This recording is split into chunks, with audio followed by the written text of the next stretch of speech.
Hello! இந்த ஸ்பெஷலான அலசலுக்கு உங்களை ரொம்பவே உற்சாகமா வரவேற்கிறேன். இன்னைக்கு நாம பார்க்க போற விஷயம் பார்க்கறதுக்கும் சாப்பிட்றதுக்கும் ரொம்பவே ஸ்வீட்டான ஒரு பழம். ஆனா அதுக்குள்ள எக்கச்சக்கமான மருத்துவ ரகசியங்களை ஒளிச்சு வச்சிருக்கு. ஆமாங்க, வெறும் டேஸ்ட் மட்டும் இல்லாம நம்ம ஆரோக்கியத்திலயும் பெரிய மேஜிக் பண்ற கருப்பு திராட்சையோட அந்த மூலக்கூறு சக்தியை பத்தி தான் இன்னைக்கு நாம டீட்டெயிலா பார்க்க போறோம். சரி, டைரக்டா விஷயத்துக்கு வருவோம். திராட்சைனாலே பொதுவா ஸ்வீட் தானே. ஆனா இந்த இனிப்பான பழத்தால நிஜமாவே சர்க்கரை நோயை தடுக்க முடியுமா? என்னடா அது கேக்குறதுக்கே கொஞ்சம் முரணா ஆச்சரியமா இருக்கேன்னு யோசிக்கிறீங்களா?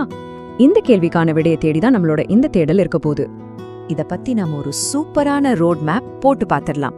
முதல்ல கருப்பு திராட்சையோட ரகசியம் என்ன, அப்புறம் அது எப்படி நம்ம இதயம் சர்க்கரை அளவை கண்ட்ரோல் பண்ணுது, மூளை, கண்கள், நோய் எதிர்ப்பு சக்தி, சருமம், இதற்கெல்லாம் எப்படி உதவுது, இதை சரியான முறையில எப்படி பயன்படுத்தணும், கடைசியா ஒரு முக்கியமான எச்சரிக்கை, இதெல்லாத்தையும் வரிசையா பாத்திடலாம். ஓகே, முதல்ல இந்த கருப்பு திராட்சையோட உண்மையான ரகசியம் என்னன்னு தெரிஞ்சுக்கலாம். சாதாரணமா தெரியற இந்த சின்ன பழத்தை ஒரு பவர்ஃபுல்லான மருந்தா மாத்துறது எது தெரியுமா? இதுல இருக்கிற ரெஸ்விராட்ரோல் அப்புறம் ஆந்தோசைனின் அப்படிங்கிற 2 சூப்பர் ஹீரோக்கள் தான். இவங்க வெறும் சாதாரண வைட்டமின்கள் கிடையாதுங்க, நம்ம உடம்ப பாதுகாக்கிற ஒரு பெரிய கவசம்னே சொல்லலாம். இந்த 2 மூலக்கூறுகள் தான் கருப்பு திராட்சைக்கு ஒரு தனித்துவமான மருத்துவ குணத்தை கொடுக்குது. அடுத்ததா இது எப்படி நம்ம இதயத்தையும் சர்க்கரை அளவையும் கண்ட்ரோல்ல வைக்குதுன்னு பார்க்கலாம். கருப்பு திராட்சையில இருக்கிற பாலிஃபீனால்கள் நம்ம ரத்த குழாய்களை சுத்தப்படுத்துற சின்ன சின்ன பிரஷ்கள் மாதிரி தொடர்ந்து வேலை செஞ்சுக்கிட்டே இருக்கு. ரத்த அழுத்தத்தை குறைக்கிறது மட்டும் இல்லாம ரத்த குழாய்கள்ல எந்த அடைப்பும் வராம, அதாவது ஆபத்தான கொழுப்பு படியாம இது தடுத்துக்கிட்டே இருக்கு. இதனால மாரடைப்பு, பக்காவாதம் வர்ற ரிஸ்க் ரொம்பவே குறையுது.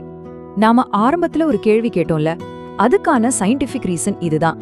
திராட்சை இனிப்பா இருந்தாலும் கருப்பு திராட்சை நம்ம உடம்புல இன்சுலின் உணர்திறனை நல்லாவே அதிகப்படுத்துது. இதனால நம்ம ரத்தத்துல சர்க்கரை அளவு திடீர்னு எகிரிடுமோன்னு பயப்பட தேவையே இல்ல. சர்க்கரை நோயை கட்டுப்படுத்துறதுல இது ஒரு செக்யூரிட்டி கார்டு மாதிரி வேலை செய்யுது. சரி, இப்படியே கொஞ்சம் மேல போய் இது நம்ம மூளைக்கும் கண்களுக்கும் எப்படி ஹெல்ப் பண்ணுதுன்னு பாப்போம். இதுல இருக்கிற ஆன்டி ஆக்சிடென்ட்டுகள் ஒரு கண்ணுக்கு தெரியாத எறும்பு சுவர் மாதிரி செயல்படுதுங்க. வயசாக ஆக நம்ம மூளை செல்கள் இயற்கையாவே பலவீனமாகும் இல்லையா, அதை இது தடுத்து நிறுத்துது. நம்ம ஞாபக சக்தியை பூஸ்ட் பண்றதோட மட்டும் இல்லாம அல்சைமர் மாதிரியான மறதி நோய்கள் வராம நம்ம செல்களை ரொம்பவே பத்திரமா பாதுகாக்குது. அதே போல இதுல இருக்கிற லூட்டின், ஜீக்சாக்தைன் சத்துக்கள் நம்ம கண்ணுக்குள்ளேயே ஃபிட் பண்ணுன ஒரு நேச்சுரலான கூலிங் கிளாஸ் மாதிரி வேலை செய்யுது. நம்ம விழித்திரைய அப்படியே பாதுகாத்து வயசான காலத்துல வர கண்புரை, பார்வை இழப்பு மாதிரியான பிரச்சனைகள் வராம இது தடுத்துடுது. அடுத்தது ரொம்பவே முக்கியமான பகுதி, நம்ம உடம்போட நோய் எதிர்ப்பு சக்தி அப்புறம் சர்ம பாதுகாப்பு பற்றி பார்க்கலாம். இதை நம்ம ரொம்ப சீரியஸா கவனிக்கணுங்க. கருப்பு திராட்சையோட தோல்ல இருக்கிற ரெஸ்வரட்ரோல் நம்ம உடம்புல கேன்சர் செல்கள் உருவாகிறத ஆரம்பத்திலேயே தடுக்கிற சக்தி வாய்ந்தது. குறிப்பா மார்பக புற்றுநோய், குடல் புற்றுநோய் வர்ற அபாயத்தை இது ரொம்பவே குறைக்குதுன்னு பல ரிசர்ச்ல சொல்லியிருக்காங்க. யோசிச்சு பாருங்க, ஒரு சின்ன திராட்சையோட தோல்ல இவ்ளோ பெரிய சக்தி ஒழிஞ்சிருக்கு. இந்த ரத்த ஓட்டம் சீரா வர்றதுனால ஒரே கல்லுல 2 மாங்காய் மாதிரி 2 விஷயங்கள் நடக்குது.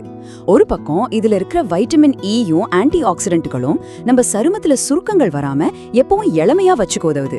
இன்னொரு பக்கம் முடி வேர்களுக்கு ரத்த ஓட்டத்தை நல்லா கொண்டு போய் முடி கொட்டுறதையும் கம்மி பண்ணுது. சூப்பர்ல!